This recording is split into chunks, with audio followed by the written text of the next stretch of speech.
and namaskaram to all. I am Priyanshu Bhatt and welcome to our YouTube channel Yog Nagari Rishikesh. So today's topic is what is Bhakti Yog and why it's so important. कि कृष्ण ने भक्ति योग को ही मतलब भगवत गीता में और भी योग है, ध्यान योग, कर्म योग, ज्ञान योग एंड भक्ति योग, ये भगवत गीता में डिस्क्राइब किए गए हैं। तो भक्ति योग को मतलब एक डोमिनेट वे में, एक श्रेष्ठ वे में ही कृष्ण ने क्यों बताया। और भी योग है, इसको भी इम्पोर्टेंस दी गई है, लेकिन भक्ति योग को ज़्यादा इम्पोर्टेंस दी गई है। और कृष्ण कहते हैं कि मैं अपने भक्तों के अधीन हूँ। तो पहले हम समझते हैं भक्ति योग का अर्थ क्या है। सो मीन्स हमें पता है टुडेज वर्ल्ड में कि जो योगा है वो बहुत ज़्यादा विख्यात हो रहा है और पॉपुलर है, लेकिन योग की जो रियल डेफिनेशन है अकॉर्डिंग टू स्क्रिप्चर्स वो क्या है हम जानते हैं।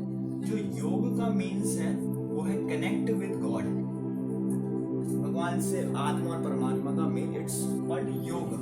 एंड भक्ति मीन्स होता है love, love and serve means प्रेम और सेवा से हम भगवान से कनेक्ट हो सके। प्रेम भाव और सेवा भाव से हम भगवान से कनेक्ट हो सके, इसको भक्ति योग। भगवान की सेवा करके, भगवान से प्रेम करके हम भगवान से जुड़े, आत्मा परमात्मा का मेल हो, कृष्ण से मिले, इट्स कॉल्ड भक्ति योग। ओके, तो कृष्ण ने भगवत गीता में अकॉर्डिंग टू भगवत गीता हमें जो योग हमें दिखाए गए, हमने देखे हैं ज्ञान योग, ध्यान योग, कर्म योग एंड भक्ति योग। सो इन सब में से भक्ति योग को एक डोमिनेट वे में मतलब श्रेष्ठ बताया है। कृष्ण खुद कहते हैं कि मैं अपने भक्तों के अधीन हूँ, मैं स्वतंत्र नहीं हूँ, मैं अपने भक्तों का सर्वेंट हूँ, I am the servant of my devotees. So bhakti yoga he important क्यों है मैं आपको बताता हूँ। For example in the materialistic life, if you love anyone you know about that person. If you love anyone, you know about that person, you think about that person and you serve that person. उसी तरह से spiritually, if you love with Krishna, अगर आप कृष्णा से प्रेम करते हो तो आप क्या करोगे? You think about Krishna, you knowing about Krishna, more knowing about Krishna and serve about Krishna means आप सोच भी रहे हो, जान भी रहे हो और उसे सर्व भी कर रहे हो। Means think about Krishna, think सोचना, ध्यान, दिस इज कॉल्ड ध्यान योग। ओके, नोइंग अबाउट कृष्णा मतलब जान रहे हो, ज्ञान प्राप्त कर रहे हो, ज्ञान योग। एंड सर्व कृष्णा मीन्स कर्म योग। मतलब भक्ति योग में ये सारे योग आते हैं, इसीलिए भक्ति योग को भगवान ने सर्वश्रेष्ठ घोषित करा है।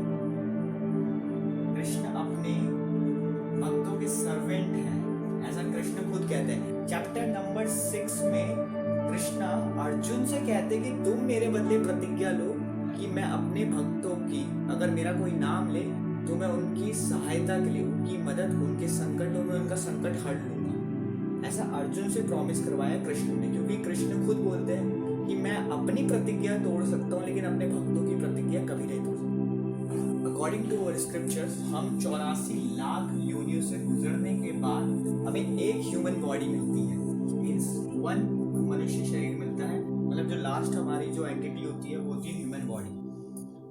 सो जो ह्यूमन बॉडी है वो हमें भोग करने के लिए नहीं, मीन्स मटेरियलिस्टिक लाइफ में इतना रमने के लिए नहीं मिली है, ये हमें परमात्मा को प्राप्त करने के लिए, मीन्स कृष्णा को प्राप्त करने के लिए मिली है। आप चाहते हैं कि आपके साथ क्या होता है, आप जब 84 लाख योनियों से गुजरते हो, आप ह्यूमन बॉडी में आए, अगर किसी व्यक्ति ने समझ लिया कि ये जो हमें ह्यूमन बॉडी मिली है वो हमें कृष्ण प्राप्ति के लिए मिली है, तो उसका उद्धार हो गया, वो भगवत धाम चला गया। लेकिन अगर उसे नहीं पता, वो लस्ट के वक्त में वो 84 लाख योनियों की साइकिल में चलता रहेगा, कभी कुत्ते की बॉडी में, कभी बिल्ली की बॉडी में, कभी सुअर की बॉडी में, देन फिर ह्यूमन बीइंग, फिर पाप करेगा, फिर वापस इसी साइकिल में करेगा, फिर जाएगा पाप करेगा, इसी साइकिल में जाएगा, पाप करेगा, इसी साइकिल में जाएगा। क्या आप भी इस साइकिल में फंसना चाहते हो 84 लाख योनियों में? कृष्ण कहते हैं मेरे नाम का स्मरण करो, मेरी भक्ति करो तो 84 लाख योनियों से छुटकारा पा सकते हो। इस जन्म मृत्यु के चक्र से छुटकारा पाके मेरे वैकुंठ धाम, मेरे गोलोक धाम आ सकते हो। कहा जाता है कि जो वैकुंठ धाम है, जो श्री नारायण एंड श्री कृष्ण श्री राम अयोध्या जो ये धाम है, यहाँ पे मीन्स ये यहाँ जमीन के धाम नहीं बोल रहा हूँ मैं, ऊपर जो ऊपरी स्तर में है, हम सोचते हैं हीवन और हेल, ये हीवन हेल नहीं है, ये भगवत धाम है। यहाँ पे स्वर्ग नर्क में भी अगर आपके पुण्य खत्म हो गए, आप स्वर्ग चले गए, आपके पुण्य खत्म हो गए, तो आपको वापस इस धरा में, इस मृत्यु लोक में आना पड़ता है। लेकिन जो एक बार वैकुंठ भगवत धाम पहुंच गया, भूलोक धाम पहुंच गया प्रभु के, उसे जन्म मृत्यु के चक्र से छुटकारा मिल जाता है। वो हमेशा के लिए प्रभु के हृदय में और प्रभु के सामने रहता है। सो भक्ति is so important. Our goal, the ultimate goal of life is Sri Krishna, and our destiny is the lotus feet of Srimati Radharani and Sri Krishna.